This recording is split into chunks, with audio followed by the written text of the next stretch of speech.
de la libertad, porque sin Cristo estábamos esclavos a todos esos pecados que mencioné, pero en Cristo tenemos una libertad del pecado. Y lo sexto que hablamos, que no se me vaya a olvidar, parece que se me olvidó: sustitución, justicia, regeneración, santidad, libertad y reconciliación. Muy bien.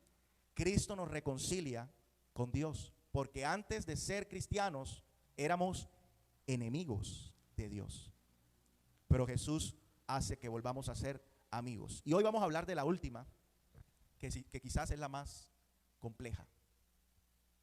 Que si yo digo la palabra, usted va a decir, ¿qué? La última es propiciación. Digan, ¿qué? Propiciación. Y ya le voy a explicar qué es. Voy a poner esta vivencia que creo que todos pasamos por ella. Cuando yo era pequeño y sentía que había mucha tempestad y comenzaba a tronar fuerte y el cielo se colocaba oscuro y muchos rayos y centellas caían en la tierra. No sé usted, pero yo en algunos momentos cuando estaba pequeño decía: Dios que está en los cielos está molesto, está enfadado. Uno va creciendo y se convierte en cristiano y todavía tiene ese concepto de que todos los desastres naturales que suceden en la tierra es producto del juicio que Dios está enviando a la tierra. Creo que todos alcanzamos a pensar así. Si es que no seguimos pensando así, yo ya no pienso así. No todo el desastre natural que sucede en la tierra es un juicio divino. Cuando llegó el tiempo de la pandemia, muchos dijeron: ese es Dios que está castigando a la humanidad. Por eso envió ese virus, porque está castigando a los malvados. Pero resulta que yo, siendo pastor, también me enfermé. Y si seguimos esa lógica, entonces Dios me está castigando a mí. Y castigó a un poco de cristianos. Y pastores también, que murieron. Aquí en Yopal murió cuatro pastores y el pastor Rafael, que verdaderamente está descansando en la presencia de Dios. Porque creyó en Jesús, no por sus obras, sino porque creyó en Jesús. Y esta idea, ¿no?, que todo desastre natural, incluso vemos a una persona enferma y la tendencia es llegar a la conclusión que esa persona tiene cáncer, tiene sida, tiene alguna enfermedad, porque está recibiendo un juicio de Dios. Y lo que yo quiero enseñar en esta mañana es que no toda calamidad es un juicio divino. Hay otras razones, pero nosotros la reducimos a un juicio divino. Por ejemplo, si usted mira en la Biblia, hay errores de eso. Revisamos el libro de Job. Job, ¿qué hizo? Se le murieron los hijos, perdió el ganado, perdió su tierra, se le murieron los empleados. La esposa le dijo: muérete, niega a tu Dios y muérete. Llegaron los amigos de Job y le dijeron: Job, tú estás enfermo, estás así, has perdido todo eso porque estás en pecado y Dios te está castigando. Pero los amigos de Job estaban equivocados al dar ese diagnóstico falso, porque Dios no había enviado todo eso para castigar a Job. Entonces nuestro Señor Jesucristo también fue malvado, pero no, hubo otro propósito. El punto es que no toda calamidad es producto del juicio de Dios o de la maldición de Dios. Hay diferentes circunstancias que debemos entender. Sí, pueda que una de esas sea el juicio de Dios, juicio divino, pero no es la única. Otra es las consecuencias de nuestro pecado, ¿verdad? Y ni siquiera de nuestro pecado, sino del pecado que habita en este mundo. Muchos nos enfermamos y no es porque andemos en pecado, es porque vivimos en un mundo que está dañado, que hay virus, que hay plagas, que hay enfermedades, ¿sí? Otro es que simplemente un desastre natural puede ser un juicio, puede ser causa de este mundo que se está acabando, o puede ser causa de algo natural, algo químico natural. Hay varias circunstancias. Entonces, la idea de que toda calamidad es un juicio y una maldición divina viene producto de los mitos antiguos. Cuando usted revisa la mitología griega, Ellos, cuando llovía y habían tormentas y desastres naturales, los griegos, los egipcios, los babilónicos decían: oh, nuestro Dios está molesto. Zeus, y hay una mitología que decía: Zeus tiene dolor de cabeza, le dio dolor de cabeza al dios Zeus y por eso envió la plaga, porque está molesto, le dio dolor de cabeza, y como él está molesto, entonces envió esa plaga porque sí. Es una maldición que viene del dios Zeus. Y esa manera de pensar a veces la heredamos de la mitología de antigua. Entonces, los egipcios, griegos, decían: toca sacrificar algo. Toca sacrificar algo para opacar esa ira del Dios enfurecido. Entonces, eran pocos los que sacrificaban solamente animales. Esas culturas paganas no solamente sacrificaban animales, que sacrificaban personas, niños, mujeres. Incluso los indígenas que habitaban en esta tierra, en Abya Yala, Latinoamérica, practicaban el sacrificio de niños. Imagínense. Si no hubiese llegado el cristianismo, aunque no comparto de cómo llegó a la fuerza, todavía estuviésemos sacrificando niños para opacar la ira del dios Sol, del dios Zeus. O al contrario, cuando decían: oh, no han enviado lluvia a la tierra. Algunas tribus pensaban que al tener relaciones de manera pública, sexual, el Dios de la fertilidad enviaría la lluvia para la cosecha. Si no hubiese llegado el cristianismo acá, tú y yo estuviésemos practicando eso. Sí, no me imagino, por favor, Dios. Ahora, pastor, pero si en el Antiguo Testamento yo veo que Dios también hace eso. Sí, también manda a sacrificar animales. Solo animales. Solo animales. El Dios de los hebreos, el Dios judío, mandaba a sacrificar solo animales. Pero no lo mandaba como para que se cumpliera por siempre, no. Era para preparar al pueblo de Dios. Hay algunas personas que dicen que el Dios del Antiguo Testamento, entre comillas, era un Dios malévolo, que permitía la guerra, que no sé qué. Mire, cuando una persona dice esto, es porque no ha entendido el mundo de aquel entonces. Porque el mundo de aquel entonces no había ningún Dios que demostrara pureza y amor.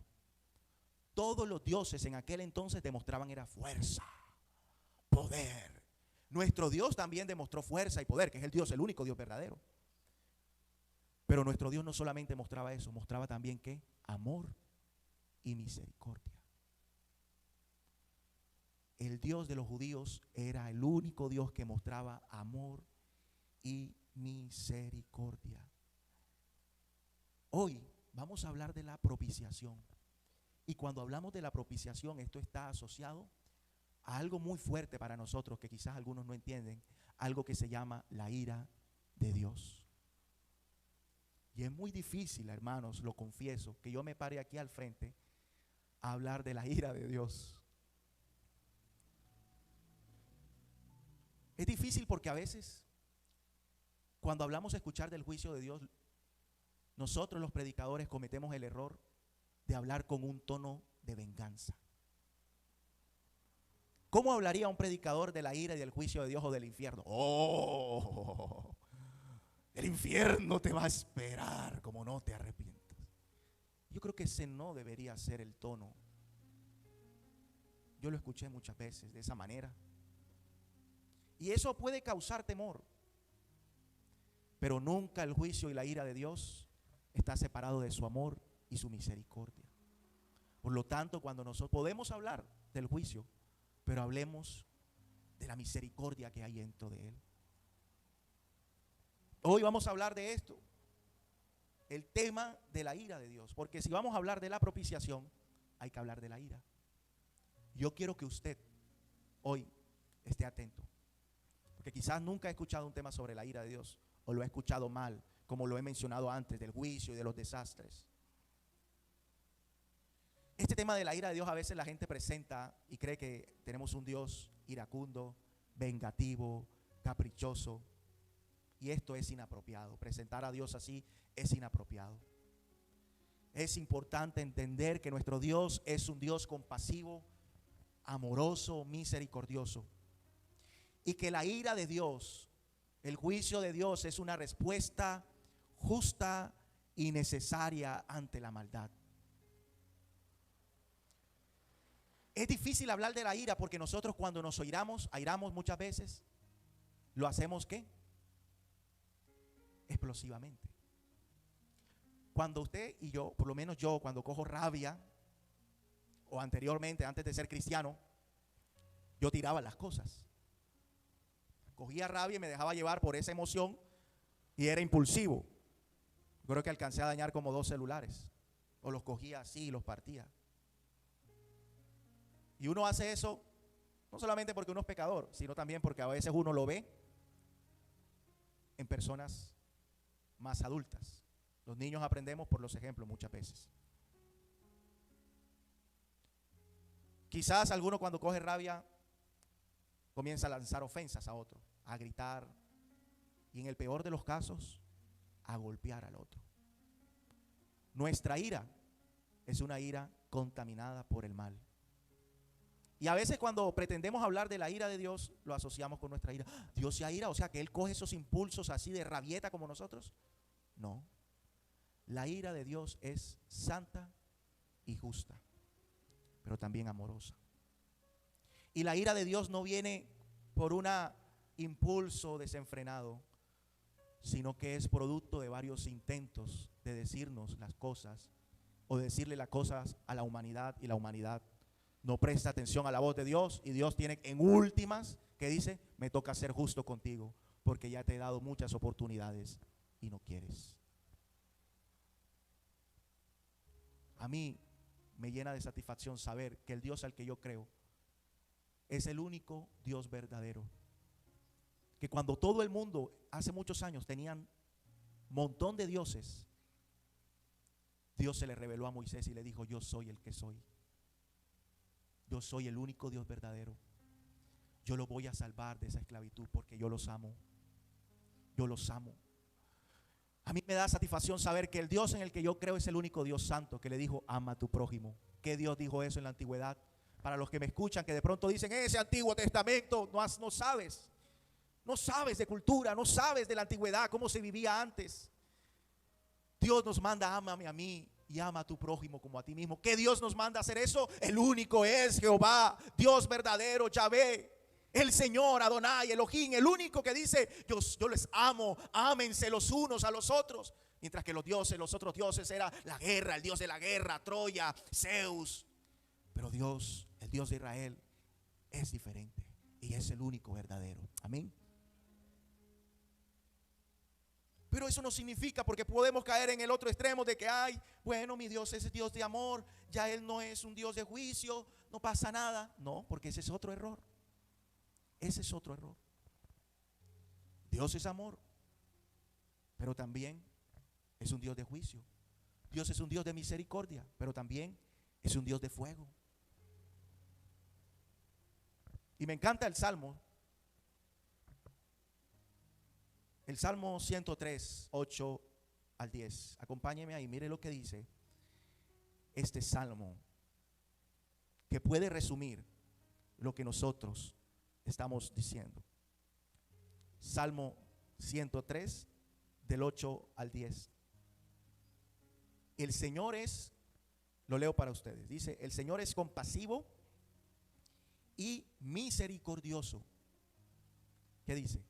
Lento para la ira y grande en misericordia, o en amor en algunas versiones. Sigue diciendo: no nos trata como merecen nuestros pecados, ni nos paga según nuestras iniquidades. Tan grande es su amor por los que le temen, como alto es el cielo sobre la tierra. Fíjese lo que dice la primera parte: el Señor es compasivo y misericordioso, lento para la ira y grande en misericordia. Es lento en airarse. Él no coge ira porque sí, porque le dio la gana, o porque se molestó y simplemente lo molestaron y se sintió fastidioso y envió un juicio. No, es lento para la ira. Y la palabra aquí en hebreo significa: Dios es de nariz grande. Eso significa. Cuando el escritor dice eso, es lento para la ira, Dios es de nariz grande, porque las personas en ese tiempo, cuando cogían rabia, se les ponía la nariz roja. Y cuando a uno se le pone la nariz roja, ¿qué dice? ¿Está penado o está molesto? Entonces en ese tiempo las personas decían, Dios tiene una nariz grande, porque Él no coge rabia de inmediato. Él es lento para la ira y rápido y grande en misericordia. Esto destruye todo pensamiento de Dios enviando juicio a cada rato. No, ese no es Dios. Pero hermanos, si hay un juicio que Dios va a enviar a la tierra, pero no es el que nosotros experimentamos aquí. Hay un juicio que Dios va a enviar a las personas, pero sobre todo a las personas que no creyeron en su Hijo Jesús. Y cuando hablamos de propiciación, significa alguien que recibe el castigo. Y a mí me gusta utilizar este ejemplo. Cuando nosotros nos vamos a proteger del sol, ¿qué nos echamos? Bloqueador, ¿verdad? Aunque en mi caso lo que me protege del sol es la barba. Pero cuando yo estoy descubierto, que un día me pasó, me cayó pleno sol aquí y se me tostó. Entonces, para cubrirme del sol, de ese sol fuerte, radiante que maltrata, yo tuve que colocarme una gorra. Ahora, ¿quién estaba recibiendo todos los rayos del sol? La gorra. ¿Qué otro objeto sirve como ilustración? Por ejemplo, el bloqueador nos protege del sol. Los lentes, ¿cierto? Nos protegen también de los rayos del sol.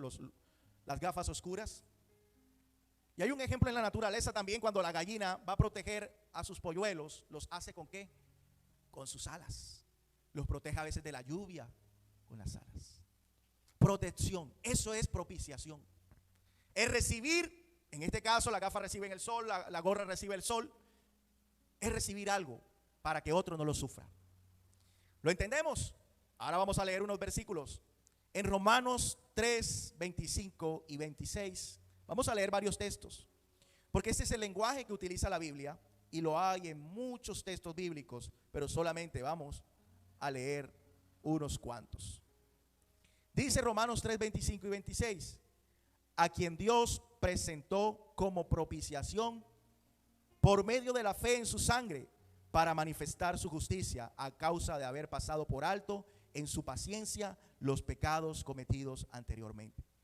Él lo hizo para manifestar su justicia en el tiempo presente, a fin de que Él mismo sea justo y también el que justifica al que tiene fe en Jesús.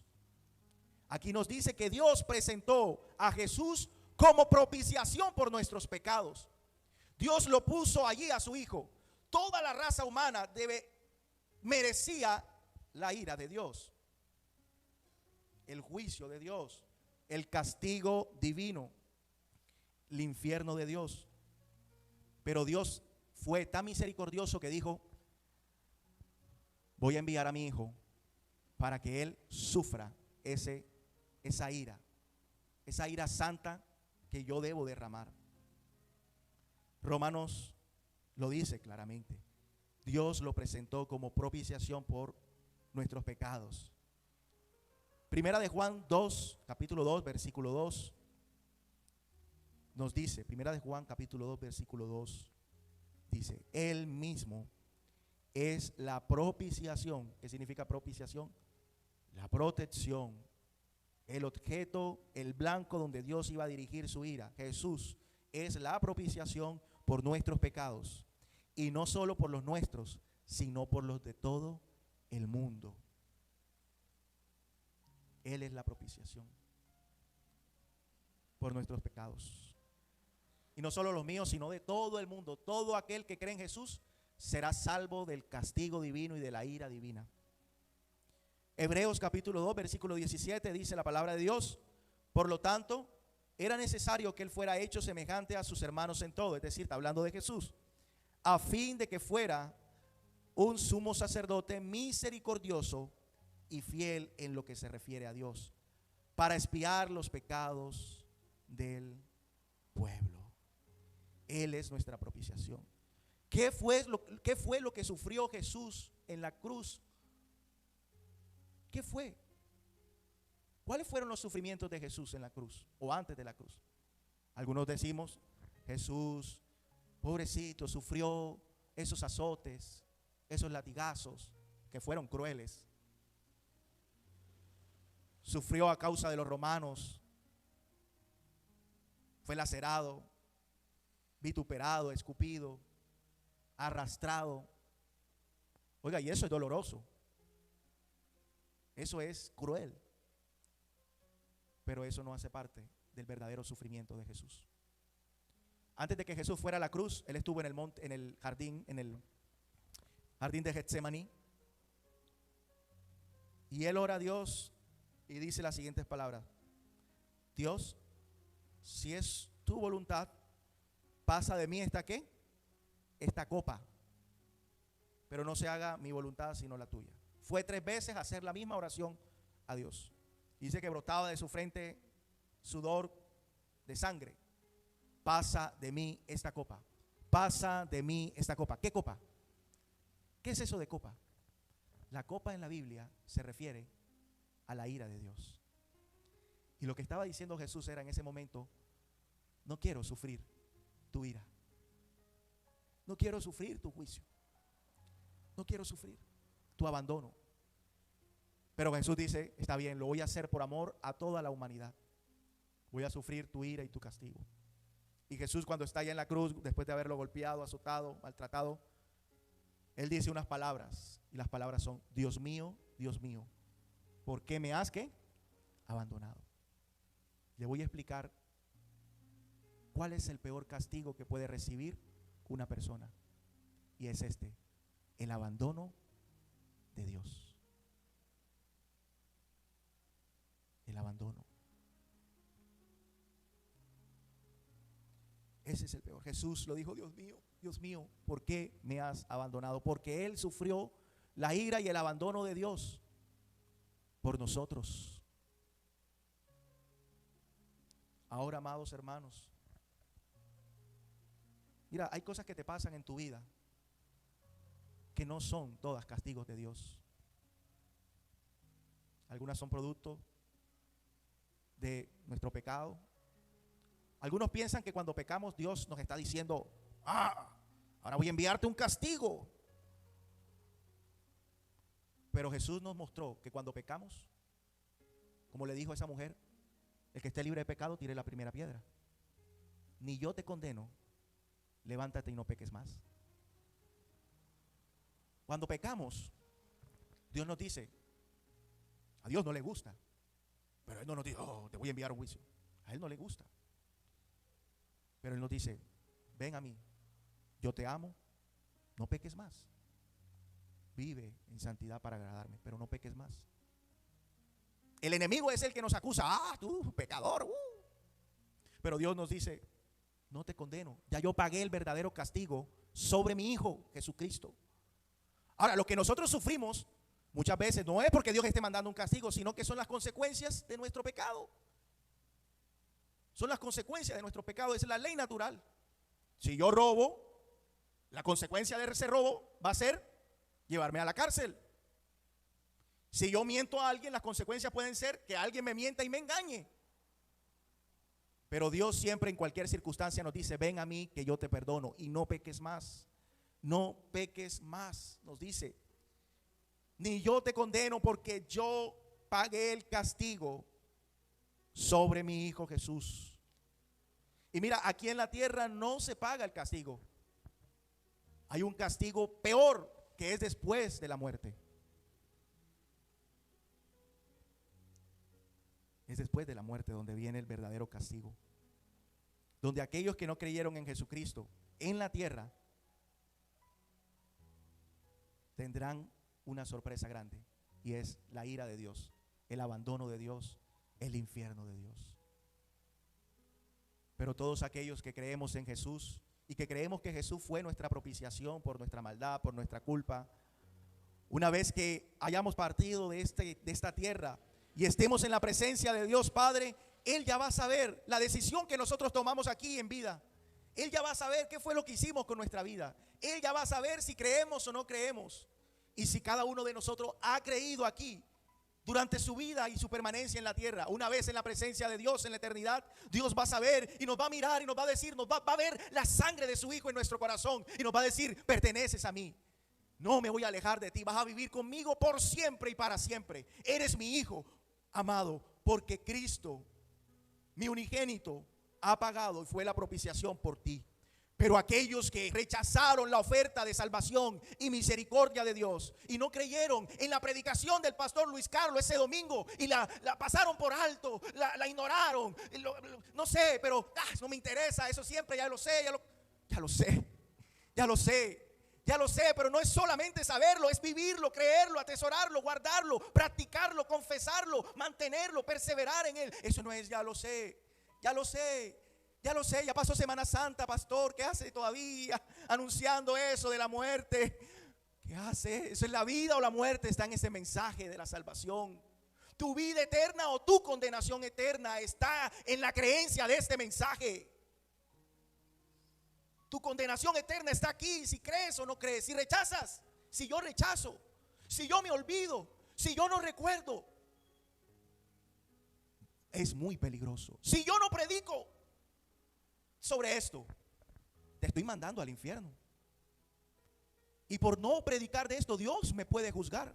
Predicaste lo que tú quisiste, predicaste tus deseos y no predicaste mi mensaje. Yo no quiero que Dios me condene por eso. Yo quiero hacer la voluntad de Dios, porque quiero que los que escuchen sean salvos.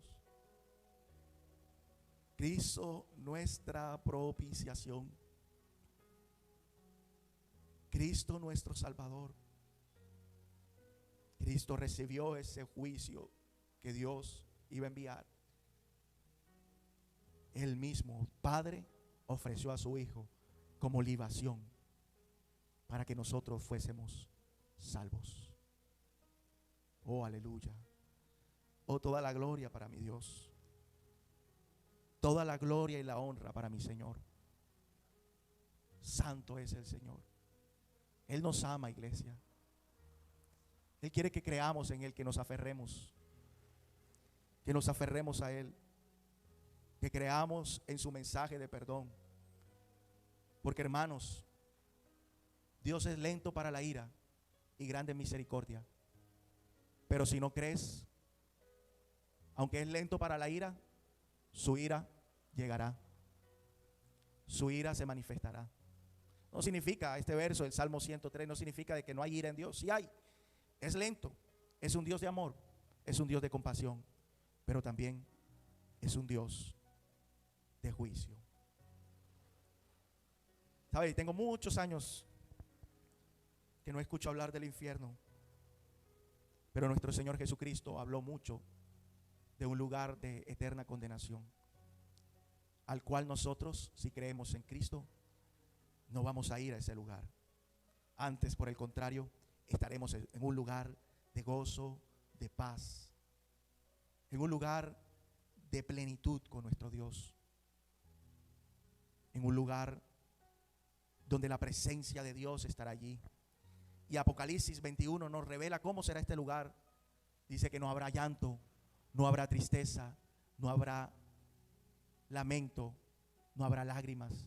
Y las lágrimas que hayan serán lágrimas de regocijo, serán lágrimas de gozo, serán lágrimas de alegrías.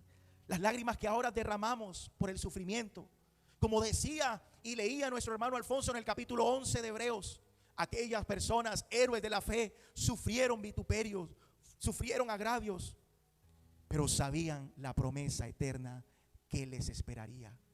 Ellos no son los únicos, tú y yo también somos héroes de la fe. Si creemos, si perseveramos, si confiamos, si seguimos las enseñanzas de nuestro Señor. En ese mundo que esto, lo que yo estoy diciendo ahora, parece un mensaje de hace muchos años, pero no, es el mensaje de hoy y seguirá siendo el mensaje de mañana. Y termino.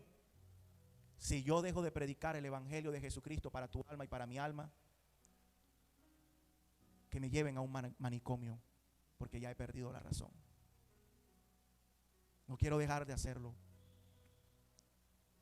No quiero dejar de hacerlo, porque eso depende de nuestra salvación, de lo que creemos hoy. Y recuerda, si tú crees en Jesús, ya el castigo lo recibió Él, no tú.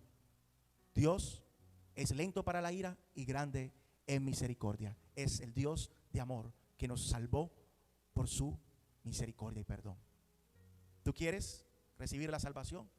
Amén. Pero también recuerda que no solamente eres tú, hay muchos a tu alrededor que no creen. Tus hijos, tu familia, tu esposo, tu esposa, tu amigo, tu vecino, tu compañero de trabajo. ¿Te atreverías a decirle esto? ¿Te atreverías a hablarle de esto que te estoy hablando? ¿Te atreverías a hablarle que hay una vida eterna y que va a venir un castigo eterno para los que no creen? ¿Tú lo dices? ¿Tú lo hablas? ¿O te avergüenzas de decirlo? ¿O te avergüenzas de hablarlo? Porque si no lo dices, Dios te va a decir por qué no lo hiciste. Háblales de eso con mucho amor y misericordia, como la que Dios tuvo contigo y conmigo. ¿Qué tal si nos ponemos de pie en esta mañana?